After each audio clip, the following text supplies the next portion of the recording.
एक नगर में एक शिल्पकार रहता था। वह पहाड़ों से बड़े बड़े पत्थर तोड़कर लाता और उसे आकार देकर मूर्तियां बनाता।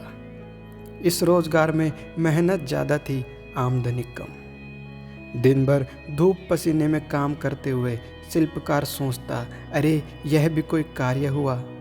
दिन भर मेहनत करनी पड़ती है और 2 वक्त की रोटी भी नसीब नहीं होती। मैं बड़ा आदमी बन जाऊं तो काम भी नहीं करना पड़ेगा और बैठे बैठे खाने को मिलेगा, फिर तो मौज ही मौज है। एक रोज वह एक नेता को देखता है जिसके आगे पीछे भीड़ लगी रहती है।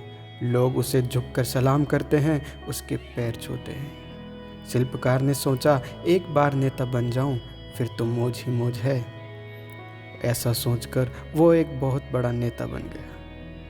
नेता बनने के बाद जब वह एक रैली कर रहा था, धूप काफ़ी तीव्र थी। धूप की गर्मी वह सहन न कर सका और बेहोश होकर गिर पड़ा। होश आने पर उसने स्वयं को एक बिस्तर पर पाया। बिस्तर पर लेटे लेटे वह सोचने लगा, अरे नेता से बलवान तो वह सूर्य है, जिसकी गर्मी कोई सहन नहीं कर पाता। मुझे अब सूर्य बनना है। कुछ दिनों बाद वह सूर्य बन गया। शिल्पकार गर्व से चमकता रहता और भीषण गर्मी उत्पन्न करता। तभी उसने देखा एक मजदूर खेत में आराम से कार्य कर रहा है। उसने गर्मी और बढ़ाई मगर मजदूर पर कोई फर्क न पड़ा। विचार किया तो उसे मालूम हुआ कि ठंडी ठंडी हवा पृथ्वी पर बह रही है। तभी शिल्पकार ने विचार किया, अरे सूर्य से ज़्यादा ताकतवर तो यह हवा है, जिसके आगे सूर्य की गर्मी भी फीकी पड़ जाती है। उसने सोचा, अब मुझे हवा बनना है। हवा बनकर वह इतराता हुआ इधर उधर घूमने लगा। अचानक उसके सामने एक विराट पर्वत आ गया, जिसके पार वह न जा सका। तब उसने सोचा, मैं इससे भी बड़ा पर्वत बनकर आराम से खड़ा रहूंगा। कुछ समय बाद वह विशालकाय पर्वत बन गया। अब उसे अपने आकार और शक्तिशाली होने का घमंड हो गया था।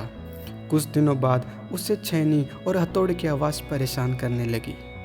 देखा तो उसने पाया कि एक मजदूर छेनी और हथौड़े से पर्वत को तोड़ रहा है।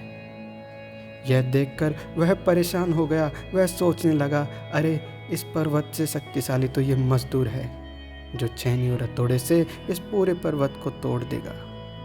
लेकिन अब वह मजदूर नहीं बनना चाहता था। वह काफ़ी परेशान था। नींद खुली तो उसने आईने में देखा, वह जो विशाल पर्वत को भी तोड़ने का साहस रखता है, वह स्वयं ही है। दोस्तों, इस कहानी से हमें सीख मिलती है कि कोई भी कार्य छोटा या बड़ा नहीं होता।